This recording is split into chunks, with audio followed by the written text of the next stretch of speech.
নমস্কার বন্ধুরা, আজকে ব্লগ শুরু করলাম এই ঘর গোছানো দিয়ে। কি অবস্থা! ঘরের একদিকে পরিষ্কার করি তো আর একদিকে নোংরা। সোফায় বসবে, সোফার চাদর সব গুটিয়ে একদম আলু ভাতে করে রেখে দেবে একটা ডেলা করে। আর চতুর্দিকে যে যেখান থেকে যা নিচ্ছে পড়ে আছে। ভাল লাগে না, কত করব। শুধু খাওয়া পড়ায় কি এত কাজ করা যায়? কোনো মাইনে নেই, কিছু নেই। আর খাওয়া পড়ায় কাজ করলে তার পুষিয়ে যাবে যারা বেশি খায়। আমি বেশি খেতেও পারি না, অল্প খাই। তাহলে আমার রুটিনটা চলবে কি করে? মাইনে দিলে টাকা পেলে তবু সেই টাকার দেখে দেখে আমার শরীরটা ভালো থাকতো, কিন্তু তাও তো নয়। আর এই গাছের কলার খোলাগুলো রেখে দিয়েছি। কলা খেয়ে খোলাগুলো রেখে দিলে তাতে বীজ ফুল ফল ভালো হয়। এই যে জেট প্ল্যান্ট, এগুলো আমার এই ঠাকুর ঘরের ব্যালকনিতেই থাকে। এই যে দেখুন। আর মানি প্ল্যান্টটাকে ভাবছি কোথায় রাখবো। যাক, এইটা একটা সেট করে দিলাম। দিয়ে সব এইখানটা গুছিয়ে গাছিয়ে নিয়ে এইবারে পরিষ্কার করে নিচ্ছি। কাজের লোক, সে তো ভালো করে পরিষ্কার করে না, আর করে বা যদি তাহলেও নিজেকে করতেই হয়। এই যে এখানে আছে বাম্বু প্ল্যান্ট, তাকেও যত্ন করতে হবে। মুছতে গিয়ে দেখলাম আহারে ওর জল নেই, আর একটু জল নিতে চলে গেলাম। জল নিয়ে এসে ওকে একটু জল দিয়ে দিলাম। কিছু করার নেই, আমাকেই সবাইকে জল দিতে হবে, তেল দিতে হবে, সব কিছু করতে হবে। এবারে চলে গেলাম মেশিনে কাঁচা দিয়ে, আর ড্রায়ারে দিয়ে দিয়েছিলাম অনেক কাঁচা, সেইগুলোকে নিয়ে এবারে শুকাতে দিতে হবে। চলে এলাম আমাদের আর একটা রুমে। এই রুমটায় আমরা খুব একটা থাকি না, তাহলেও ফ্যান চললে এখন বর্ষাকাল, কিছু করার নেই। ড্রায়ারে দিয়ে এইভাবে ফ্যানে দিয়ে দিলে খুব তাড়াতাড়ি শুকিয়ে যায়। ঝেড়ে ঝেড়ে ভালো করে শুকাতে দিয়ে দিচ্ছি। আর মেয়ে তো বলছে এত কাঁচা করেছো কেন? আর যেহেতু ভিডিও অন আছে, মেয়ে বলছে আমি কোথা দিয়ে যাব। আমি এবার রেগে গিয়ে বলছি ওই দিকটা দিয়ে যেতে পারছিস না? হ্যাঁ, কী আছে, আমি ভিডিও করছি আর তুই একটু গেলেই কি তোর একদম মানে কী হয়ে যাবে নাকি? বেশি বেশি করিস একদম, বলে গজগজ করছি। আর এদিকে যে মেলে দিচ্ছি। কত কাজ করব। মানে সত্যি মাঝে মধ্যে মনে হয় ঘর পর ছেড়ে চলে যাব, কিন্তু কি করে যাব? ওই যে মেয়েটা আছে, ঘর ছেড়ে চলে গেলে তো হবে না। মেয়েটাকে রেখে দিয়ে গেলে তো লোকে আমাকে বলবে একদম বাজে মেয়ে। তার কারণ হচ্ছে মেয়েকে রেখে দিয়ে কেউ যায়, আর তাছাড়া যেতেও পারবো না, কারণ মেয়ে আমার জীবন। সেই যে কারণে যাওয়াও কোনো কারণে হবে না। এবার নেমে গেছি। নেমে গিয়ে আজকে কাজের লোক আসার সময় এই যে কই মাছ ধরে নিয়ে এসছে।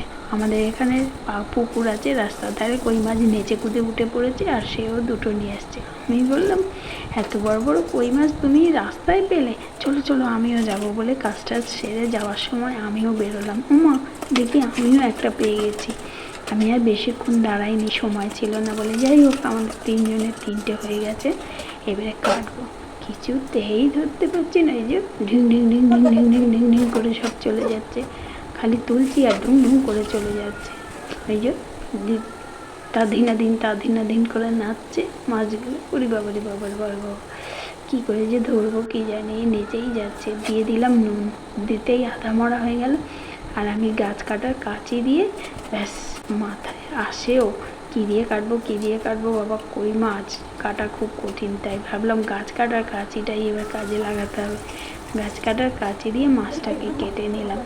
এইভাবে মাছও কেটে নিয়েছি। কেটে কুটে নিয়ে তারপরে আশপাশ ছাড়িয়ে ধুয়ে টুয়ে পরিষ্কার করে এবার তুলে দিলাম। রাত্রে সব কাজ সেরে নিলাম। কালকে ভোট, কালকে কিছু করবো না। সকাল হয়ে গেছে, উঠেই মুখটা ধুয়েই বেরিয়ে পড়েছি। সেজেগুজে বেরিয়ে যাচ্ছি। ভোটের উদ্দেশ্যে গিয়ে লাইনে দাঁড়িয়ে পড়েছি। বেশ লাইন, তবে খুব বেশি না। সকাল এটা আমার মেয়ে। আর এই আমাদের স্কুল, মানে যেখানে ভোট হয়, বিশাল এরিয়া। সেই এরিয়ায় ভোট হচ্ছে। জায়গায় লাইন আছে আলাদা আলাদা, আর প্রচুর আর্মি ভাইরা সব গার্ড দিচ্ছে। এই দেখুন, তাদের জন্য ব্যবস্থা হয়েছে, জল ট্যাঙ্কি আলাদা বসানো হয়েছে, জেনারেটর আলাদা বসানো হয়েছে। এইভাবে লাইন দিয়ে দাঁড়িয়ে আছি। আর 7টায় শুরু হওয়ার কথা, কিছু একটা সমস্যার জন্য 7:30 বেজে যাচ্ছে, তাও হচ্ছে না। সবাই খুব বিরক্ত হচ্ছে, কী রে বাবা কখন থেকে এসে দাঁড়িয়েছে। যে আমার মেয়েও দাঁড়িয়ে আছে। এইবারে আমাদের হয়ে গেছে, এবার চলে আসার পালা। সব অনেক দাঁড়িয়ে আছে। আসার সময় ওই দিকটা যায়, কি সবুজ ভরা একদম। দেখতে কি ভালো লাগছে, একটু ঘুরে আসি। মেয়ে বললো না না না এখন যাওয়া যাবে না মা, এখন গেলে দেরি হয়ে যাবে, আর এখন গেলে হবে না, চলো চলো চলো চলে যাই বলে ও তো হাত ধরে টেনে নিয়ে চলে আসছে। তো বললো ঠিক আছে, একটুখানি সবুজের জায়গাটা একটুখানি ফটোটা তোলনা রে, ভীষণ ভালো লাগছে। আমার মনে হচ্ছে গিয়ে ধপাস করে বসে পড়ি, কিন্তু আমার মেয়ে ধপাস করে বসবে না, আমি আর কি করে বসবো। যাই হোক, এইভাবে আমরা বেরিয়ে আসলাম। বেরিয়ে এসে এইবার এটিএমে ঢুকেছি, ঢুকে আর বেরোচ্ছি টাকা তুলতে হবে। মেয়ে এক্সাইটেড, মা হাতটা দেখাও হাতটা দেখাও, তুমি যে ভোট দিয়েছো। দেখালাম, বললে দাঁড়াও দাঁড়াও দুজনে দেখাই। আবার মা এইভাবে হাতটা করো, আমি ফটো তুলবো। মেয়ে প্রথমবার ভোট বলে খুব এক্সাইটেড। বন্ধুরা, আজকের ব্লগ এই পর্যন্ত। সবাই ভালো থাকবে, সুস্থ থাকবে।